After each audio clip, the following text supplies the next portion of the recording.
Bonjour, ici Jenny. Bonjour, ici Claire. Bienvenue dans l'univers Franzine, un podcast qui sillonne la Suisse. Vous écoutez des témoignages retraçant des parcours aussi bien personnels que professionnels afin de mieux comprendre le quotidien en Suisse.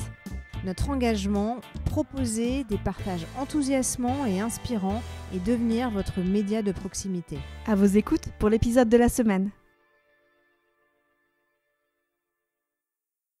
Bonjour à tous et à toutes, bienvenue dans Franzine. Cette semaine, j'accueille Amrita. Amrita, qui est une spécialiste des ressources humaines, une coach internationale en leadership exécutif, coach experte aussi de programmation neurolinguistique, une coach de vie. On est à Genève aujourd'hui et je suis vraiment ravie de te donner la parole pour qu'on découvre un peu mieux ton parcours. Qu'est-ce que tu peux nous dire de ton histoire ? Mon histoire, c'est que j'ai grandi dans une famille multiculturelle à Genève, donc c'est typique, avec une mère qui est venue étudier de Madagascar, qui est venue étudier à Neuchâtel, mon père qui est venu des Grisons, de la partie solimanique, pour étudier aussi à Neuchâtel. Ils se sont rencontrés là, et ensuite ils se sont installés à Genève, et c'est là que je suis née, que j'ai grandi, que j'ai étudié le droit, et que j'ai commencé aussi ma carrière. Et le droit, t'as été attiré par ce côté aussi people, ce côté humain, d'aider. Quelle était la vocation initiale ? Le droit, c'était parce que je ne savais pas ce que je voulais faire. Et puis mon père était professeur de droit constitutionnel. Et en fait, en discutant avec lui, il m'a dit, écoute, si tu sais pas quoi faire, fais ça, parce que c'est une base, ça va t'amener à tout. Et donc, je l'ai fait, mais sans vraiment savoir ce que j'allais en faire après, en fait. Plus pour une formation de l'esprit, plus pour une façon de structurer, d'analyser, en fait, la pensée. Donc, c'était utile. C'était pas une passion, mais c'était utile. Une bonne méthode. Voilà, une bonne méthode. Et ce background-là de citoyenne du monde, avec du multiculturel, c'est quelque chose qui a façonné aussi ta vision de la vie, peut-être de l'approche que tu as aux gens ? Énormément. D'avoir grandi dans un environnement multiculturel où on était sur 20 élèves, on était 2 Suisses et demi dans ma classe quand j'avais 10 ans, déjà ça.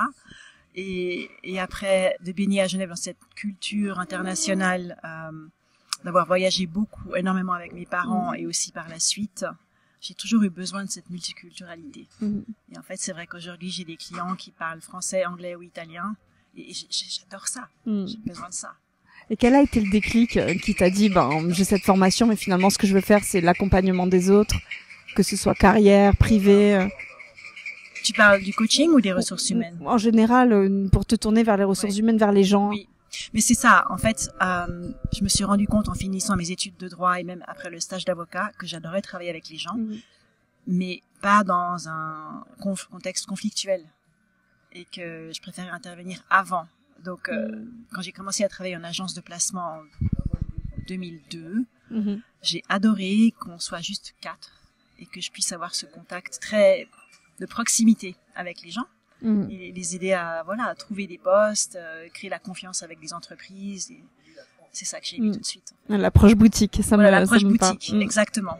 Ouais, c'est vraiment ça. Et après, en poursuivant dans les ressources humaines, c'était toujours l'idée d'avoir un impact et d'avoir cette capacité à être en lien aussi et à amener de la valeur ajoutée. Et après, quand on est dans le recrutement, c'est sûr qu'on doit assesser les skills, les compétences, le doing. Et toi, finalement, tu cherches à te concentrer aussi plus sur l'être, la manière d'être au monde, l'approche. Enfin, tu fais pas peut-être de distinction entre les deux. Non, c'est-à-dire, ça commence par l'être. Et bon, moi, ce qui m'a amené très tôt à faire ce travail de développement personnel et cette recherche, même spirituelle, c'est avec des voyages à l'âge de 8 ans où je me suis retrouvée en Indonésie, fascinée par la mythologie hindoue et attirée par ce monde de l'invisible, de choses qu'on ne voit pas mais qui existent. Donc en fait, c'est devenu assez clair à la trentaine que d'abord il y avait l'être. C'est quand j'ai commencé aussi à découvrir des pratiques comme celle du yoga, de la méditation, qui ramène vraiment à l'être, et qu'à partir de l'être, on fait, et que quand on fait, on obtient. Donc c'est being, having, being, doing, having, dans ce sens-là.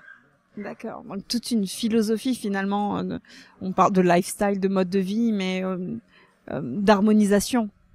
Oui, mais d'harmonisation, d'alignement. C'est-à-dire, si au fond de soi, on n'est pas bien, on ne sait pas vraiment qui on est, Et beaucoup de gens se lancent dans une carrière sans vraiment connaître quelles sont les choses les plus importantes à leurs yeux, sans se connaître véritablement aussi par rapport à leurs valeurs, leurs besoins, leurs importants. Si on ne se connaît pas bien, on fait des choix qui ne sont pas alignés. Et j'accompagne des dirigeants aujourd'hui qui sont parfois justement en burn-out ou en situation de blocage parce qu'ils n'ont pas eu le temps de se connaître avant de se lancer dans une certaine direction. Notamment, et c'est plus souvent vrai pour des femmes qui se lancent dans tout en même temps, devenir mère, lancer une carrière, éduquer des enfants, sans se connaître véritablement, l'attention est toujours focalisée sur l'extérieur. Et il n'y a pas eu ce questionnement, en fait, cette exploration au fond, indépendamment de mes rôles de mère, de directrice, ou de maîtresse d'école, ou d'épouse, ou de sœur, etc.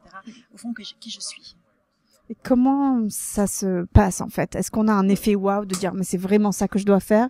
Est-ce que c'est une recherche de longue haleine? Est-ce que, pour moi, ça me paraît complètement incroyable de croire, enfin, de se sentir à un moment dans sa vie exactement à la bonne place, sans plus de recherche.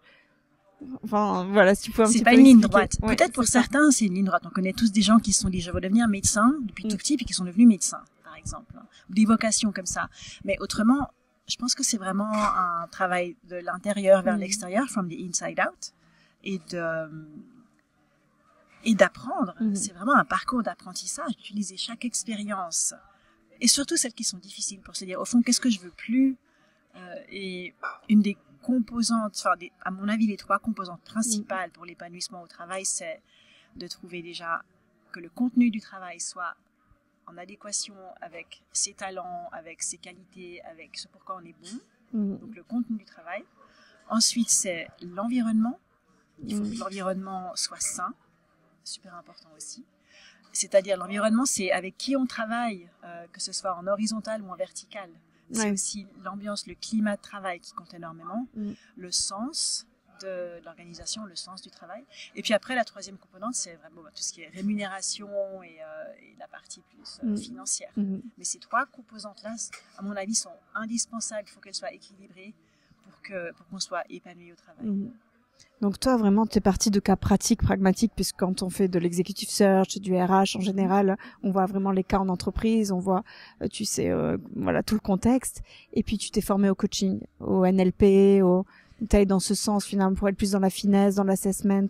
Alors moi, j'ai pas travaillé dans l'executive search, j'ai travaillé en agence de placement pour du fixe et du temporaire, mais on n'allait pas chasser les candidats. Et après, je suis partie en RH interne. Donc là, j'ai fait du recrutement pour l'interne.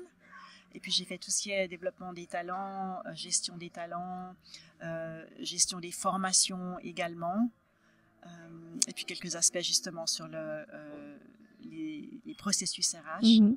Donc en fait, c'est tout naturel. Mais par contre, j'ai vécu l'entreprise depuis l'intérieur pendant des années, que ce soit dans les startups, dans les plus grandes organisations, que ce soit dans le domaine privé, public. Donc j'ai eu une grande quantité de jobs différents, justement, de rôles différents. Pourquoi? Parce que je ne savais pas qu'il fallait qu'il y ait une adéquation, que c'était aussi important. Je me rappelle avoir accepté des rôles parce que j'adorais la compagnie. Il y avait une société italienne basée à Genève, très connue, dans laquelle je voulais absolument travailler. En revanche, le poste de juriste que j'avais accepté ne me correspondait pas du tout. Pas du tout. Intéressant. Donc, je suis pas restée longtemps. Et après, j'ai eu des postes dans des domaines que j'adorais, comme par exemple l'aviation privée que j'adorais, avec des super collègues, mais j'avais une chef qui était vraiment difficile. Donc, bon, c'était un contrat d'1 an, mais ça pouvait pas continuer. Et ouais, si je regarde, c'est à chaque fois la capacité à se dire, ok, est-ce que je suis en adéquation avec mes valeurs, mais aussi, est-ce que je suis en train d'apprendre quelque chose? Parce qu'on apprend toujours. Donc, des fois, j'ai participé à un forum au mois d'octobre où on conseillait des jeunes professionnels sur comment savoir si on doit partir ou pas, quand on n'est pas bien dans un poste. La question, c'est est-ce que je suis en train d'apprendre quelque chose? Est-ce qu'il y a des skills que je suis en train de développer? Et si c'est le cas, est-ce que ça vaut la peine de rester? Maintenant, si l'environnement est toxique, c'est une autre histoire. Si l'environnement est toxique et qu'on a la boule au ventre le matin, il y a vraiment des décisions à prendre, effectivement. Mais en général, de s'accrocher, même quand c'est difficile. J'avais donné ce conseil-là, en fait. Oui, d'essayer de surmonter. Puis il y a beaucoup de leviers qu'on peut mettre en place et on s'en rend pas compte. On a l'impression que soit ça passe ou soit ça casse, que soit on démissionne, alors qu'il y a quand même des conversations qu'on peut amener. Oui, et surtout, encore plus à notre époque, et j'en parlais avec une de mes clientes hier, qui finalement a compris qu'il faut prendre sa place en entreprise. Aujourd'hui, il faut parler de ses réalisations. C'est plus suffisant aujourd'hui de faire du bon travail et d'espérer qu'on va être vu. En fait, on doit créer notre propre visibilité. Et si on est quelqu'un de proactif, en fait, on crée notre poste aussi. On construit le poste chaque jour par l'attitude, par les actions, par les initiatives qu'on prend.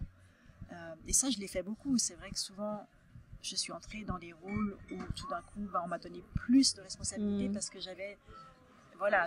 par exemple, j'étais douée pour tout ce qui était recrutement, pour tout ce qui était conseil. Alors, j'ai eu plus de ça.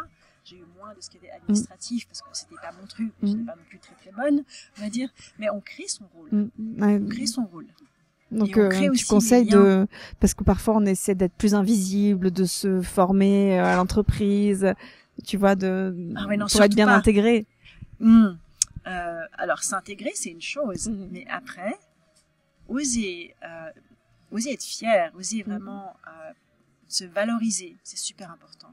Et j'accompagne beaucoup de femmes qui ont justement ce problème-là, de se sentir pas assez, not enough. Ou alors d'avoir honte ou d'avoir peur de prendre trop de place, de briller trop et de peut-être déranger ou bien provoquer des réactions de rejet ou des critiques. Donc la peur d'être visible, je pense que ça c'est un obstacle majeur, surtout pour les femmes en entreprise. Et même les entrepreneurs en fait. Il y a toujours cette idée, un exercice intéressant par exemple, c'est que je donnais à des clientes, c'est que vous prenez votre CV, quand on parle par exemple d'évaluer un salaire. Prenez votre CV, changez juste le nom, mettez un nom, voilà, à la place d'Isabelle, on va mettre Jack. Okay. Si Jack avait votre parcours et vos compétences et votre expérience, combien de salaire il demanderait? Et souvent, il y a vraiment un contraste. Ouais, c'est intéressant de voir le profil, de sortir un peu de sa situation, de comment on se perçoit. C'est ça. Ouais. Parce qu'on se rend pas compte depuis l'intérieur. Ouais, mais ce syndrome-là, le tall poppy syndrome, tu sais justement c'est exactement ça, c'est le tall poppy syndrome et c'est encore plus prononcé en Suisse parce qu'on a une culture quand même très conformiste, très conformiste. Justement. Ça, voilà. Donc si on dépasse du cadre, il y a cette peur de déranger entre guillemets qui est une maladie en Suisse, mais il vaut mieux en rigoler parce que à force que personne dérange, on s'ennuie. C'est une Suissesse qui le dit. Hein. Et oui, voilà, exactement. Mais aussi une Suissesse qui a depuis le début senti qu'elle était différente. Donc c'est vrai, le fait d'être métisse, je me suis toujours dit, en fait, c'est ok, c'est bien d'être différent, finalement. Mais ouais, cette peur de déranger, c'est la peur de déranger qui va bloquer quelqu'un pour aller proposer une idée, proposer un projet. Ça peut bloquer certaines personnes pour, prendre l'initiative de parler à quelqu'un qui va être une personne clé. La peur de déranger, c'est la peur de demander ce qu'on veut vraiment. Et c'est aussi la peur de dire non quand on n'est pas d'accord. Ça aussi. Donc j'entends que tu fais un énorme travail sur les croyances, sur le positionnement, qu'est-ce qui est au fond de la personne. Oui, beaucoup sur les croyances, effectivement. Qu'est-ce que ça veut dire si je prends ma place? Qu'est-ce qui va se passer? Quelles sont les peurs? Qu'est-ce qui devient possible aussi? Effectivement. Les croyances, et les risques, Et les risques, De toute façon, tout progrès, toute progression se passe en dehors de la zone de confort. D'accord. De toute façon. Donc, encore hier, j'ai vu une cliente qui enfin est allée parler avec son directeur pour lui demander si elle avait un poste pour elle parce que l'entreprise allait fermer. Et puis en fait, il y a une partie de l'entreprise qui continue, mais ailleurs. Et ça faisait des mois en fait qu'elle y pensait. Enfin, elle a osé lui parler. Et comme elle avait donné une très bonne présentation la semaine dernière, il l'a remarqué. Et puis la semaine suivante, elle a osé lui parler une deuxième fois parce qu'elle a vu que le CEO était dans la maison. Elle s'est dit, je tente ma chance. Mais on discutait de ça depuis des semaines. En fait, l'idée c'était qu'elle entre dans l'action et qu'elle fasse quelque chose qui fasse peur. Vraiment, take a bold action. Quelque chose qui soit inconfortable. Et elle a eu son job, elle a eu cette position vendredi. elle est ravie. Ah, donc tu as vraiment des choses concrètes, des anecdotes de personnes que tu as suivies et tu as vu des effets. Absolument. Ah ouais, d'accord. Absolument, bien sûr. Une autre cliente, il y a quelques années déjà, avait son job de rêve. C'était dans une grande organisation internationale humanitaire. Et elle avait vu un poste. Je lui dis, mais écoute, s'il y a un téléphone, tu prends ton téléphone, tu appelles et tu poses une question. Et c'était quelqu'un d'assez réservé, d'assez introverti, justement. Peur de déranger, mais elle a suivi mon conseil. Et elle a réussi à nouer un lien avec le recruteur. Si bien qu'elle a eu un entretien et elle a eu le job. Mais genre, c'était hyper rapide. Bravo. Donc, d'avoir ce courage de faire les choses différemment et de communiquer de manière spontanée et directe, je pense que ça fait une grosse différence. Donc, ouais, beaucoup de communication. Cette histoire-là de NLP, peut-être que tu peux nous parler de ce coaching, de PNL, ouais. Pardon. La programmation neuro-linguistique, c'est exactement ce dont on parle. C'est une manière d'aborder la vie en termes d'apprentissage, en termes de se focaliser sur ce qu'on voudrait vivre et sur les possibilités, d'adapter aussi le langage qu'on utilise. Et souvent, les gens, ce que je constate avec mes clients, mes clientes, c'est que le dialogue intérieur, la manière dont on se parle à soi-même, souvent c'est extrêmement rabaissant, décourageant, limitant.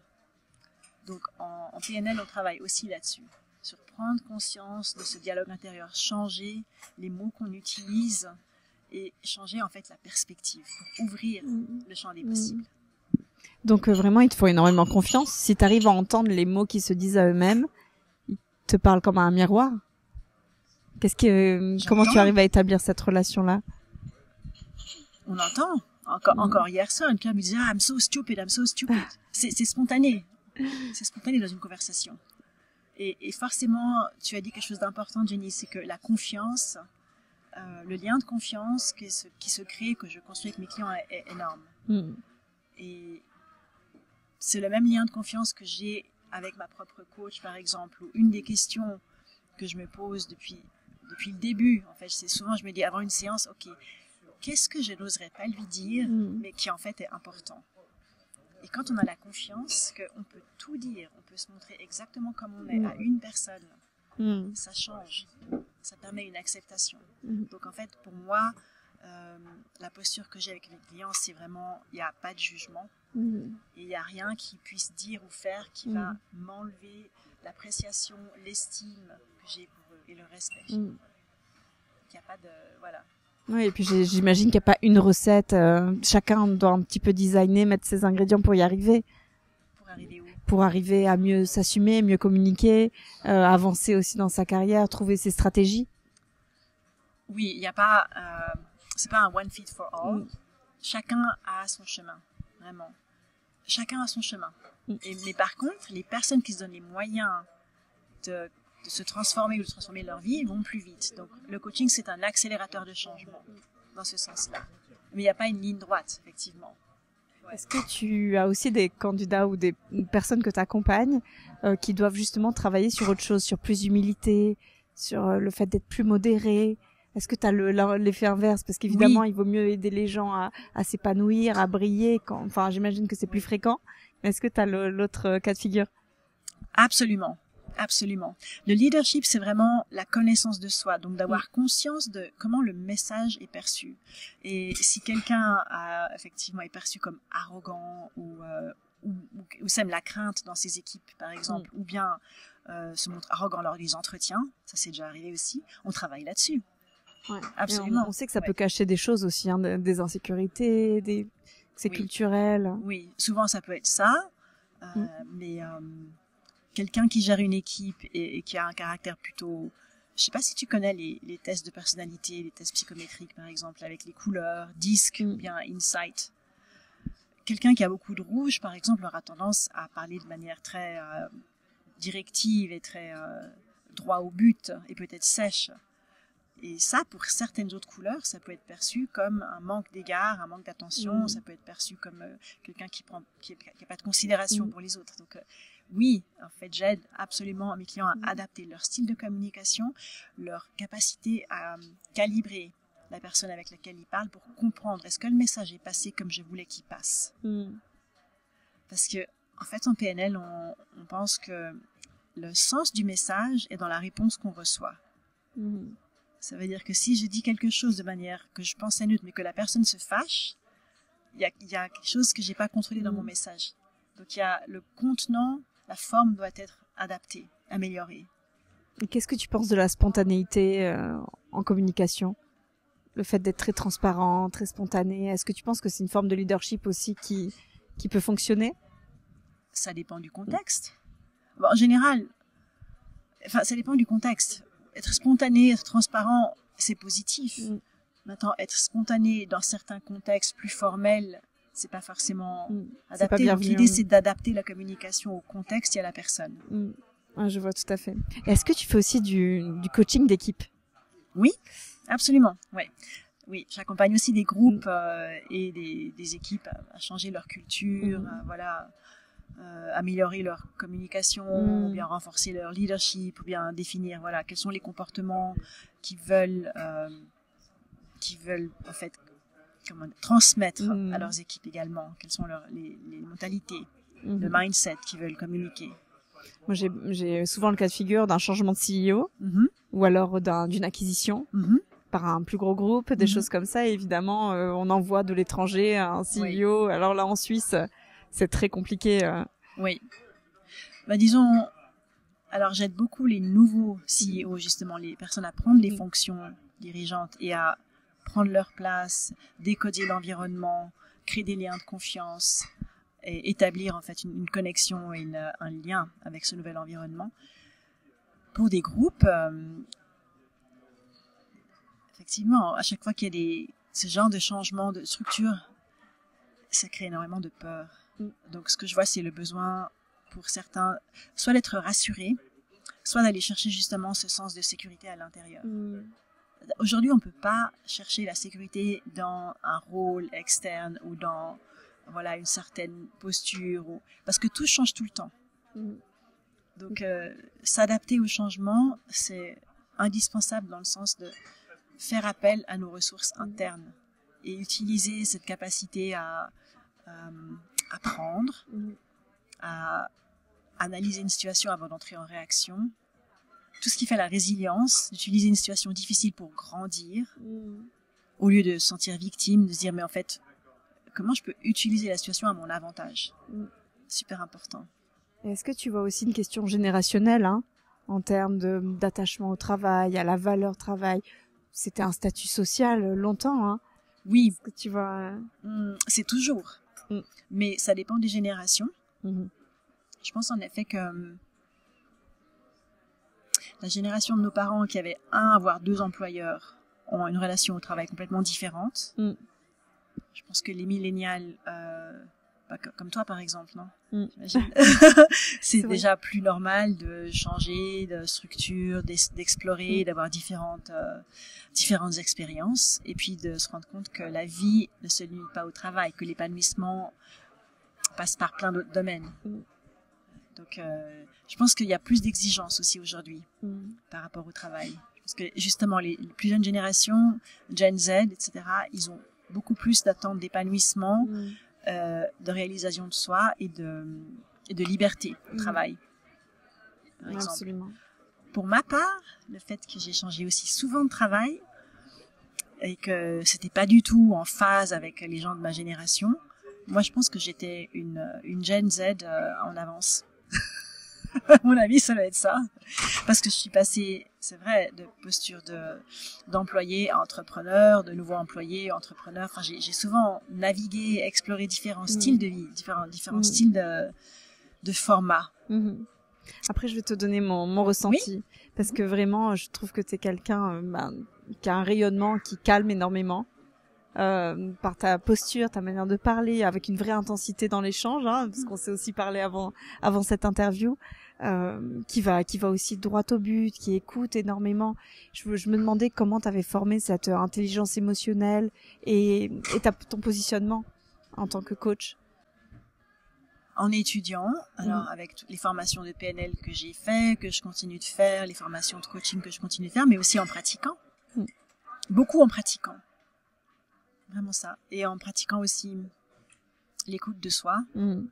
Donc, Je pense que plus on se connaît soi-même et plus on s'aligne aussi par rapport à notre profession, à notre tous les domaines d'activité. En fait, ça passe par la connaissance de soi.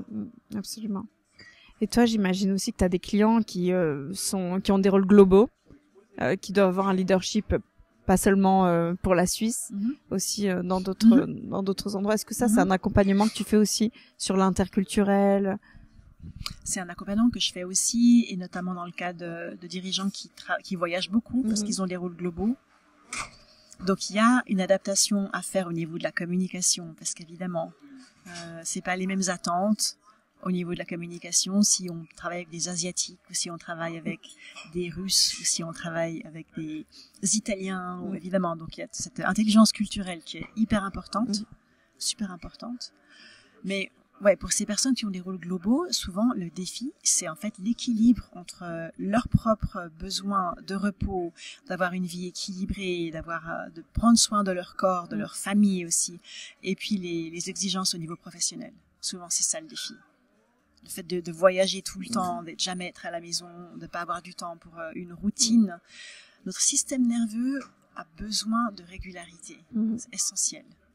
Est-ce que tu es d'accord avec le fait, on dit souvent que plus on gagne en management, plus on a de temps et d'équilibre. Alors c'est sûr, on a plus de responsabilités, on doit rendre des chiffres, on est responsable d'une équipe, etc. Mais est-ce que tu es d'accord avec ce statement que finalement on est plus confortable dans une seconde ou troisième partie de carrière quand on a déjà atteint de très beaux rôles, très hauts rôles? Écoute, je peux juste te dire que moi j'ai jamais eu de rôle de dirigeant global, donc je peux pas répondre de manière générale.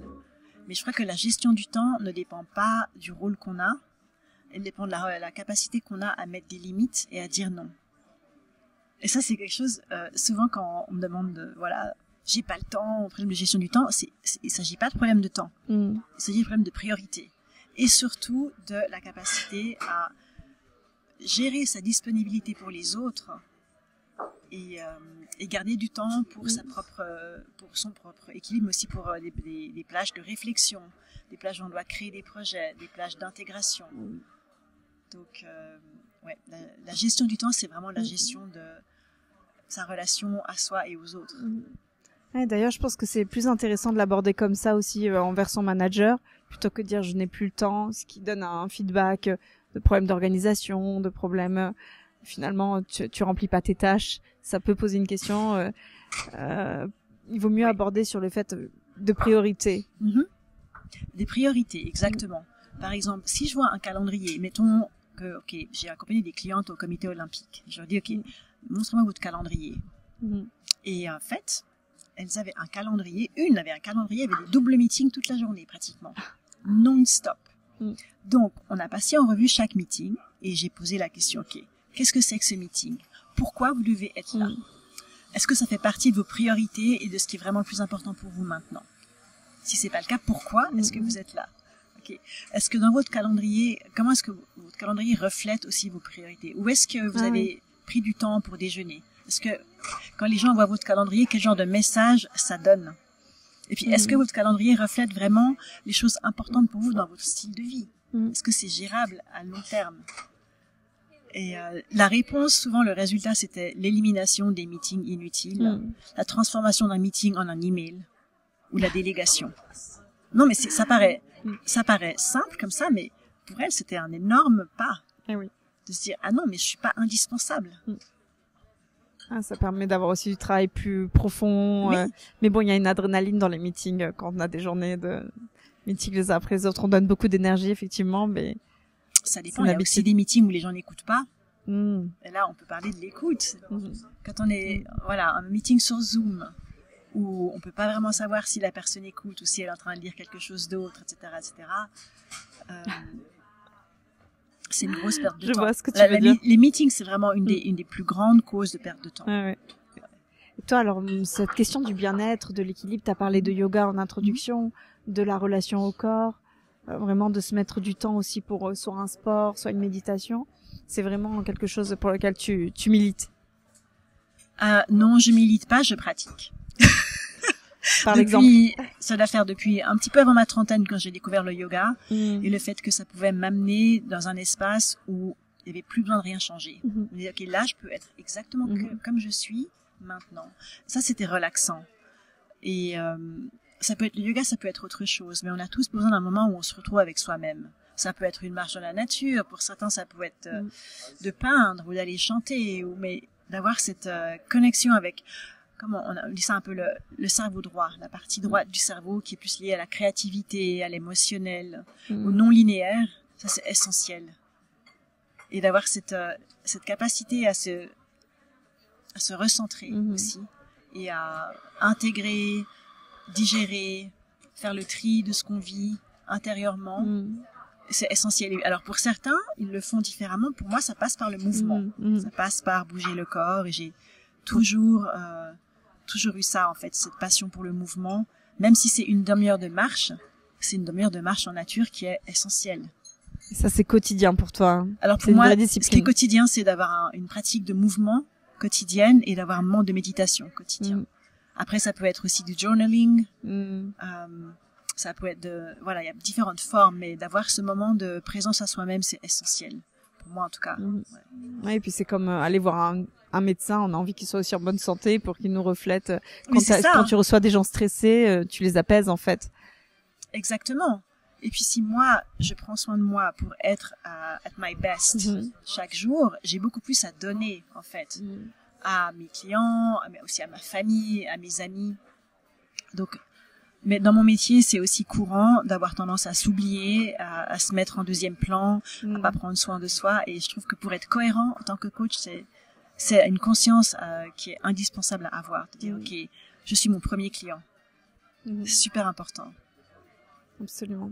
Là, on est dans un marché suisse où il y a beaucoup de gens qui sont en recherche d'un nouveau travail. Je crois qu'il y a une étude qui a dit que 2/3 des personnes seraient prêtes à changer de job en Suisse. Oui. Donc c'est énorme. Fou, ouais. On voit, j'imagine qu'il y a beaucoup de talents qui seront en transition. Oui. Quel serait ton conseil pour les accompagner dans cette transition? Quelque chose de général, un motto. Quand tu es en transition, je dirais de prendre le temps de se poser les questions. Qu'est-ce que je veux vraiment? Et puis de se demander pourquoi c'est important pour moi, et ensuite d'entrer dans l'action. Mais vraiment de garder cet objectif en vue, de garder ses rêves en vue. Ça me fait penser à un client que j'avais qui était dans un rôle assez difficile dans le domaine médical. Et puis je lui dis, mais ta vie de rêve, ça ressemble à quoi? Puis il a commencé à me décrire. Alors j'habite chez une maison comme ça, et puis ça c'est le genre d'activité que je ferais dans ce domaine-là, etc.